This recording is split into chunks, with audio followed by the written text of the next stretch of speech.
سلام علی السید المصطفى حبیبی محمد امام الهدی. به به به به. سلام علیکم خانم ها، آقایان محترم، مسلمانان معزز، هم نفسای یاد خدا. الهی که حالتون خوب باشه، سلامت و تندرست باشید. امشب رو که عظیمترین، شریفترین و نورانی ترین شب سال هست به شما تبریک و تهنیت و شادباش عرض میکنم. شب برانگیخته شدن حضرت سید الانبیا، اشرف الانبیا، خاتم الانبیا رو به شما تبریک میگم. سلام و صلوات خدا بر وجود نازنینی که با بعثتش خردها رو به تفکر واداشت، خرافه ها رو در هم شکست، هواپرستی و بتپرستی رو به خداپرستی بدل کرد، به زن عزت بخشید، به زن عزت بخشید. کودکان معصوم و بیگناه رو، دخترکان معصوم و بیگناه رو به آغوش گرم مادرانشون برگردوند. سلام و صلوات خدا بر او که آیین زندگی رو به ما انسان‌ها هدیه داد، قرآن و اهل بیت که سراسر نور و رحمتن رو به ما هدیه داد. سلام و صلوات خدا و فرشته ها و همه ذرات عالم و همه ما هر لحظه بر او و آل مطهرش. اللهم صل علی محمد و آل محمد و عجل فرجهم. سلام علیکم استاد تحریری عزیز، عید شما مبارک باشه. خیلی خوشحالم زیارتتون می‌کنم. رحمت الله و برکاته. اسعد الله ایامکم. بندم به نوبه خودم این بزرگترین عید عالم رو به برترین انسان‌ها در این زمان، یعنی امام زمان علیه السلام تبریک و تهنیت، و همچنین به مقام معظم رهبری دامت برکاته و جمیع محبین به هر حال نبی اکرم در این مملکت و در عالم اسلام، مخصوصاً ملت مظلوم فلسطین که اونها تا آخر دم از قرآن و این نبی به هر حال رحمت میزنند و این بعثت است که این بعثت رو در جانها بپا کرده که این ملت به هر حال تا آخرین قطره های خونش نمیخواد از اون شخصیت اسلامی خودش دست برداره و اون عزت خودش رو حفظ بکنه، علی رغم اون کسانی که در حال این عزت رو با هواپرستی هاشون اینها به نوعی شکستند، اما فهمیدند که این باید حفظ بشه و تا آخرین نفس دارن می جنگن. به این ملت ما تبریک و تهنیت عرض میکنیم و از خدای متعال میخواهیم که عیدی این مبعث رو بعد از ظهور امام زمان علیه السلام پیروزی همه مسلمانان مخصوصا ملت مظلوم فلسطین قرار بده. الهی آمین. یعنی میشه ما زنده باشیم ببینیم اون روزا رو؟ انشاءالله انشاءالله. امیدمون که خیلی زیاده. علیس الصبح بقریب قرآن. آره. شما دیگران مثل شما آقا بزرگان نویدهایی میدن، فرمودن به برکت استقامت ها، مقاومت هایی که الان همین حتی گروهی از مسلمان ها دارن انجام میدن. هفته قبل هم شما یادم اشاره کردید. انشاءالله ما مستعد دریافت نور بشیم بیش از پیش انشاءالله. خب من توی به قول ما تلویزیونیا توی این پلاتوی قبل از سلام علیکم با شما عرض کردم که عظیمترین و شریفترین و نورانی ترین شب عالم، شما به عبارتی که فرمودید یه مهر تایید محکمی هم زدید که فرمودید بزرگترین روز عالم، عید عالم، روز عید مبعث. چرا؟ بسم الله الرحمن الرحیم. الحمد لله رب العالمین و صلی الله علی محمد و آله الطاهرین و لعنت الله علی اعدائهم اجمعین. لقد من الله علی المؤمنین اذ بعث فیهم رسولا من انفسهم یتلو علیهم آیاته و یزکیهم و یعلمهم الکتاب و الحکمه و ان کانوا من قبل لفی ضلال مبین.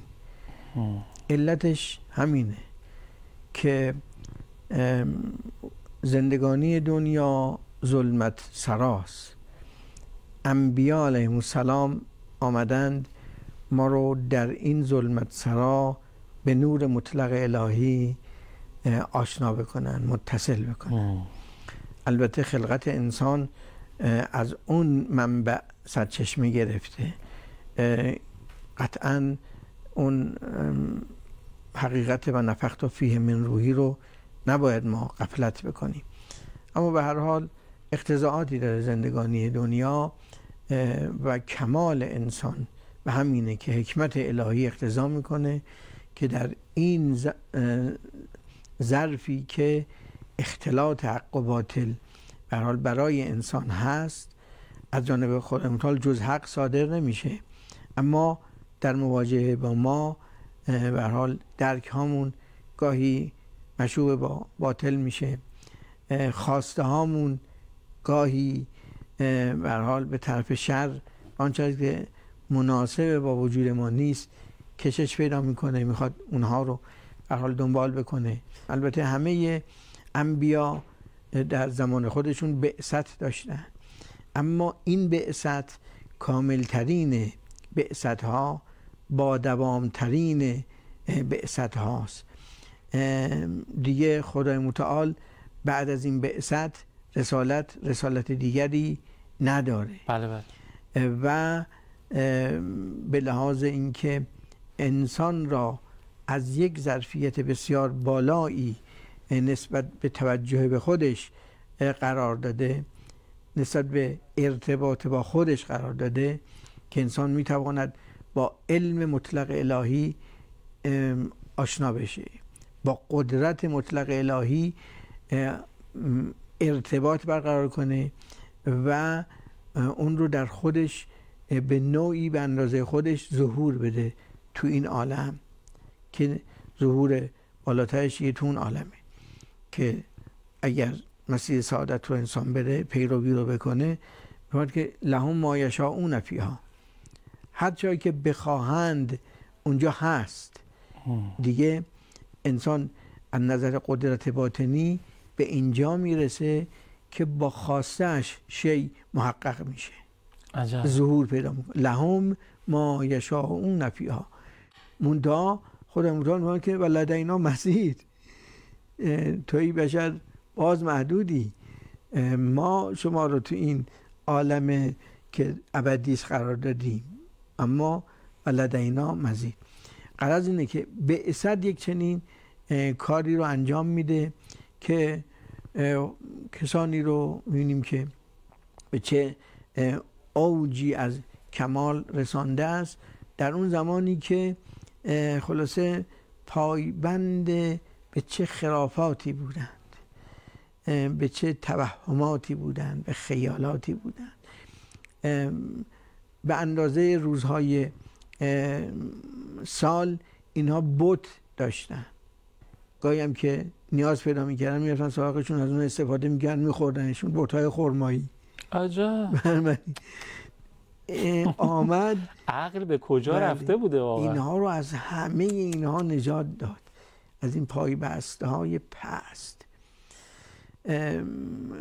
و این کانو من قبل لفی ضلال مبین، یعنی اگر ارتباط با این بعثت نباشه هنوز هم در ضلال مبین انسان هست.